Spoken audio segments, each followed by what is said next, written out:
चलो बच्चों, तो आज हम लोग गुजराती में नया चैप्टर देखे ना। गुजराती में आज हमारा चैप्टर नंबर 13, पोयम 13, जिसका नाम है वतन नो तलसाट।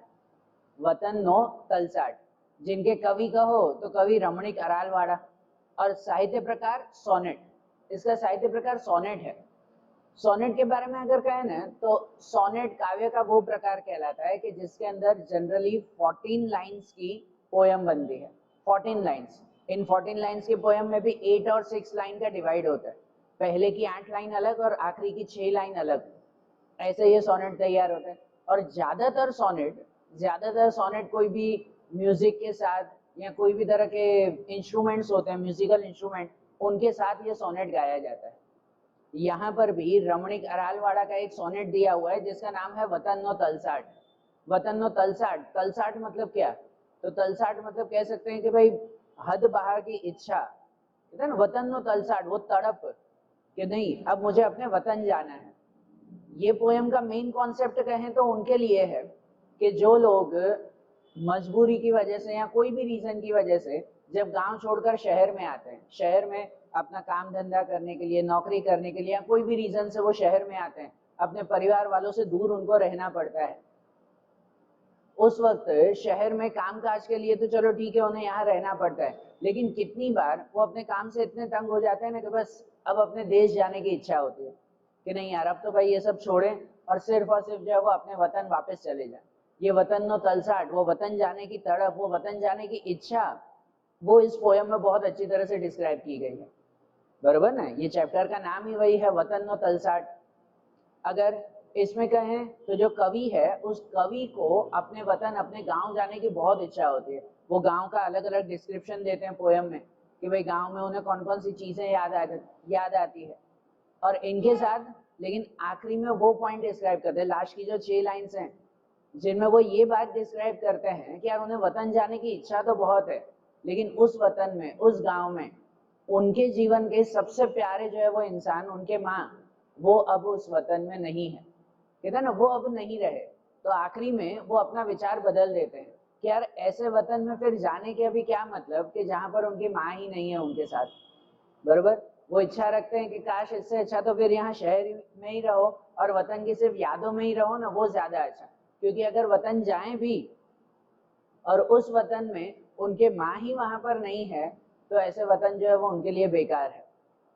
बरोबर, तो ये जो पोयम है ना, पोयम जो है वो 2 पार्ट में डिवाइडेड है। हम रीड करके समझे कि पहले उनकी वतन जाने की इच्छा कितनी ज्यादा है। देखो हम वो पहले पोयम की लाइन रीड करें। वो कहते हैं कि गाड़ी लांबो समय दूर ना दोहल्या पानी पी पी। गाड़ी लांबो समय, कि भाई इतना लंबा समय जो है वो ये दूर ना दोहल्या पानी पी पी। दोहल्या मतलब तो कहते हैं भाई बॉयल, फिल्टर किए हुए, भाई ऐसे शहरों के फिल्टर किए हुए एकदम साफ पानी पी पी कर इतना दूर रहकर अब बहुत समय हो गया है। फिर कहते हैं ना कि जावा हवा जन्म भूमि है प्राण नाके पछाड़ा। जावा हवा जन्म भूमि है, कि जावा हवा, हवा मतलब हवे, कि भाई अब तो भाई वो जन्म भूमि, वो अपने गांव जाना है। प्राण नाके पछाड़ा, प्राण नाके पछाड़ा मतलब कहते हैं ना कि अब तो भाई जीव मचल रहा है, कि अब तो जी मचल रहा है कि नहीं अब तो मुझे सिर्फ अपने गांव ही जाना है, कि यार बहुत समय हो गया यहाँ शहर में रहकर। जो कहते हैं दोहलिया पानी जैसे एक एग्जाम्पल है कि यहाँ शहर की हवा खाकर, शहर का पानी पीकर अब बहुत समय हो गया, अब ये नहीं चाहिए मुझे। अब तो भाई मेरा जी मचल रहा है कि बस मुझे अपने गांव वापस जाना है। आगे कहते हैं कि वो गांव की कौन कौन सी बातें उन्हें याद आती है। कहते हैं ना कि कुआं काठे कमर लड़ती पणियारी, रसाड़ा क्षेत्रे क्षेत्रे अनिल लहरे डोलता अन्नपूर्णा। कहते हैं कुआं काठे कमर लड़ती पणियारी, गांव की वो बातें कि भाई कुआं काठे, गांव के बाहर जो कुआं होता है जहाँ गांव में हर कोई वहां कुएं से पानी भरने के लिए आता है, तो कहते हैं वो पणियारी। पणियारी मतलब कि वो पानी भरने वाली, पानी भरने के लिए आने वाली स्त्रियां, कहते हैं उन्हें वो याद आता है। वो कुओं का, वो जो जहां पर सब लोग पानी भरने के लिए आते हैं, वो नजारा उन्हें याद आता है। इनके अलावा क्षेत्रे क्षेत्रे अनिल लहरे डोलता अन्नपूर्णा। क्षेत्रे क्षेत्रे, क्षेत्रे मतलब खेतों में, हर खेत खेत में अनिल लहरे, अनिल मतलब हवा, लहरे मतलब भाई उनके हवा के चलने से डोलता अन्नपूर्णा। अन्नपूर्णा मतलब वो अनाज, वो डिस्क्राइब करते हैं उन खेतों को कि देखो खेतों में जो है वो ये इतने अच्छे अनाज तैयार और जो हवा की वजह से लहरा रहे हैं।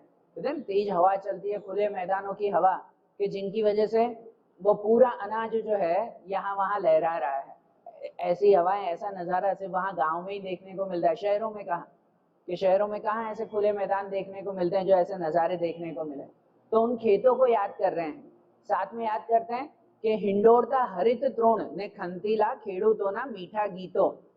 कहते हैं हिंडोरता हरित तृण, हरित मतलब घास, घास के तृण, तृण मतलब तिनके, वो मैदान जहाँ पर छोटी छोटी घास हो, है ना, वहां पर हिंडोरता, हिंडोरता मतलब भी जैसे झूले खाते हुए, बराबर, वो छोटे छोटे घास के मैदान जहाँ पर घास भी जो है वो जैसे हवा से झूले खाती हो। या फिर खंतीला खेडूतोना मीठा गीतो, खंतीला मतलब मेहनत करने वाले, वो गांव में मेहनत करने वाले किसान, उनके मीठे मीठे गीत, कि जब वो किसान खेती करते हैं और साथ में मस्ती से जो है वो अपना गीत गाते हुए चलते हैं। यहाँ कहते हैं गंभीर वडला, गंभीर वडला, वडला मतलब बनियन ट्रीज कहते हैं। यहाँ बनियन ट्री को गंभीर, एकदम सीरियस बताया हुआ है। पता है हर गांव के बाहर, हर गांव जहाँ पर खत्म होता है, पादर होती है गांव का जो है वो किनारा, वहां पर एक बड़ा सा बनियन ट्री होता है जहाँ पर गांव के लोग आकर वहां पर आराम से बैठते हैं। और वो बनियन ट्री एकदम एक ही जगह जो है वो जैसे खड़ा हुआ, पेड़ एक ही जगह, लेकिन इतना बड़ा पेड़ वो होता है ना, अक्सर सालों पुराना, वहां पर हर गांव के बाहर ऐसा पेड़ होता है जो जितनी तेज हवा भी चले ना तो भी वो तेज हवा से भी जो है वो पेड़ लहराता नहीं है, इतना कड़क, इतना फॉर्म वो ट्री होता है। इसलिए उसके लिए वर्ड दिया हुआ गंभीर, गंभीर वडला। अने शंभुनु जीर्ण देरु, शंभु भगवान शिव का, जीर्ण, जीर्ण मतलब पुराना, थोड़ा सा टूट फूट गया, देरु, देरु मतलब छोटा सा मंदिर, वो गांव में भगवान शिव का मंदिर जो पुराना थोड़ा सा टूटा फूटा मंदिर।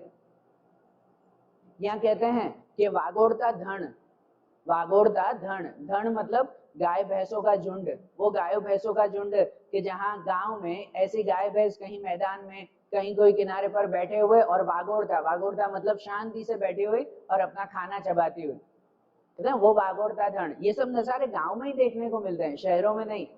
कि भाई वो खुले मैदान, वो किसान, वो जो है वो टूटा फूटा मंदिर, वो गायों का झुंड कहीं बैठा हुआ और आराम से वो अपना घास, अपना खाना जो है वो चबाती हुई।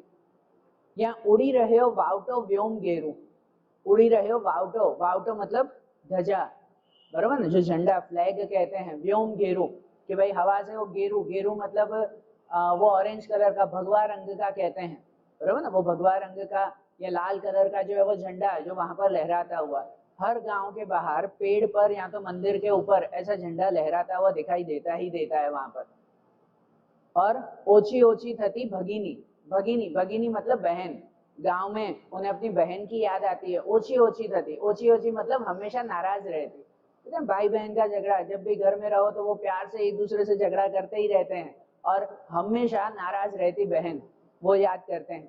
या फिर लंगोटिया बाल्य भेरू, लंगोटिया बाल्य, बाल्य मतलब वो बचपन के, भेरू मतलब दोस्त, भाई वो बचपन के लंगोटिया दोस्त, भाई वो सब याद आते हैं। देखो ये जो 8 लाइन्स हैं जहां पर वो डिस्क्राइब कर रहे हैं अपने गांव की, ये सभी बातें जो है वो उन्होंने अच्छी तरह से डिस्क्राइब की। लेकिन अब इन सब बातों के बाद उन्हें जो आखिरी में बातें याद आती है वो अब डिस्क्राइब करते हैं, ठीक है ना। देखो यहाँ पर जो पोयम की लाइन खत्म हो रही है, लास्ट में 2 डॉट दिए हुए हैं, यहाँ एक हिस्सा उनका खत्म हुआ, गांव में ये सब बातें जो है वो उन्हें याद आती हैं, लेकिन उनके साथ अचानक कुछ ये भी याद आता है जो आगे वो कहते हैं कि जंखी निंद्रा मही झबकतो अने जागता नींद लेतो। कहते हैं कि उन्हें अब गांव की याद इतनी आती है ना, इतनी आती है कि पूरा दिन जो है वो मन उनका गांव में ही लगा हुआ है, उन्हीं बातों में लगा हुआ है, वही वही बातें उन्हें याद आती हैं। उनके लिए वो कह रहे हैं कि झंखी निंद्रा मही झबकतो, कि भाई निंद्रा मही मतलब नींद में से अचानक झबकतो मतलब अचानक जो है वो ये झटके से जैसे उठ जाते हैं वो, अने जागतो नींद लेतो, जागतो नींद लेतो मतलब जागते जागते कभी सो जाते हैं। ये अपने माइंड की कंडीशन बताते हैं कि देखो ऐसी हालत हो गई है कि नींद से अचानक से उठकर खड़े हो जाते हैं, तो कभी जो है वो जागते जागते ही सो जाते हैं। इनका मन यहाँ जैसे शहर में अब लग ही नहीं रहा है, यहाँ काम में उनका मन ही नहीं लग रहा, इनका मन सिर्फ और सिर्फ वहां अपने वतन में, अपने गांव में लगा हुआ है। अने कहते हैं घेला हैया, फिर वो अपने दिल को ही समझाते हैं, दिल हैया, वो कहते हैं घेला हैया, कि यार ये पागल दिल को वो समझा रहे हैं कि सहुई मर्शे, सहुई मर्शे मतलब तुम गांव जाओगे ना, वो अपने दिल को कह रहे हैं अब कवि, कि तुम गांव जाओगे ना वहां सब मिलेंगे, हर कोई मिलेगा, किंतु कालाग्निમાંથી સંભાળેલા સ્મૃતિ સુમનના સારવેલા પરાગે સિંચાયેલું अब निरखવું મોઢું ક્યાં માવડીનું। पूरी लाइन का मीनिंग समझना। वो कहते हैं कि किंतु कालाग्निમાંથી, कालाग्नि मतलब कि भाई वो काल के समय में से, बराबर, जो उनके माँ अब नहीं है, तो वो कह रहे हैं कि जो वो गुजर चुका समय है उनमें से संभाड़ेला स्मृति सुमन, कहते हैं संभाड़ेला, वो संभाल के रखे हुए स्मृति सुमन, स्मृति सुमन मतलब वो यादें, कहते हैं वो संभाल के रखी हुई जो माँ की यादें हैं। अने सारवेला परागे सिंचाएलू, कहते हैं सारवेला परागे सिंचाएलू मतलब वही मीठी मीठी यादों से जो है वो ये बनाया हुआ, भाई बनाया हुआ, क्या बनाया हुआ, अपनी माँ का चेहरा। कहाँ बनाया हुआ, तो अपने माइंड में, अपने इमेजिनेशन में। वो डिस्क्राइब कर रहे हैं कि उनके माँ अब सच में तो नहीं है, लेकिन जो उनकी यादों में, उनकी इमेजिनेशन में उन्होंने जो माइंड में अपने माँ का चेहरा बना के रखा है। अब कहीं जाओ तो माँ का चेहरा सच में तो देखने को नहीं मिलेगा, लेकिन अपने माइंड में उन्होंने अपने माँ का चेहरा हमेशा बना के रखा है। वो कहते हैं ना कि अब निरखવું મોઢું क्या मावड़ीનું, अब निरखવું, निरखવું मतलब देखना। कहते हैं वो माँ का चेहरा जो उन्होंने अपनी इमेजिनेशन में बना के रखा है, अपनी यादों में संभाल के रखा है, वो माँ का चेहरा अब गांव में सच में देखने को मिलेगा नहीं। बरोबर, वो जो ऊपर की 8 लाइन में डिस्क्राइब किया ना कि हर चीज वहां देखने को मिलेगी, गांव की सभी बातें याद आती है, लेकिन उसके बाद अचानक याद आ जाती है उनके माँ की। और वो कह रहे हैं कि जो उन्होंने इमेजिनेशन में अपनी यादों में जो माँ का चेहरा बना के रखा है ना, वो चेहरा वहां पर सच में देखने को मिलेगा नहीं।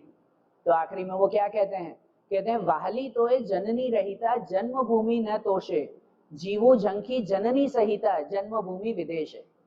कहते हैं वाहली तोए जननी रहिता जन्मभूमि न तोषे, कहते हैं कि हाँ भाई वो जन्मभूमि, वो जन्मभूमि, वो हमारा गांव, जननी रहिता, जननी रहिता, जननी मतलब माता, माता के बिना वो जन्मभूमि अभी भी मुझे वाहली है, वाहली मतलब अभी भी मुझे प्यारी है, लेकिन न तोषे, लेकिन अब वो मुझे संतोष देगी नहीं।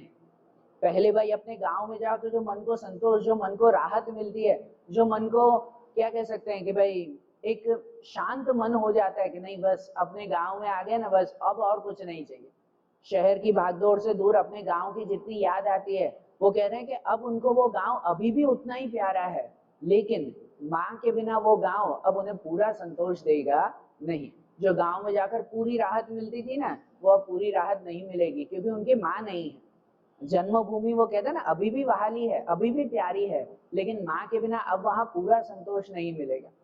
वो कहते हैं जीवो झंखी जननी सहिता जन्मभूमि विदेश है, कहते हैं इससे अच्छा तो विदेश में मतलब शहर में रहकर, जननी सहिता मतलब कि अपनी माँ की यादों के साथ, जन्मभूमि और अपनी माँ की यादों के साथ खाली शहर में रहो ना, वो अब उससे कहीं ज्यादा बेटर है। क्योंकि अभी तो यहाँ पर दुख तो है, लास्ट लाइन है वो डिस्क्राइब कर रहे हैं, जो बता रहा हूँ इसमें, कि वो कहते हैं कि शहर में रहकर भी वो खुश नहीं है, दुख तो अभी भी है, लेकिन गांव जाएंगे ना तो उनका दुख बढ़ेगा। क्यों बढ़ेगा, क्योंकि गांव जाकर वो अपनी माँ को याद करेंगे और माँ का चेहरा वहां देखने को नहीं मिलेगा ना, तो वो दुख उनका और ज्यादा बढ़ेगा।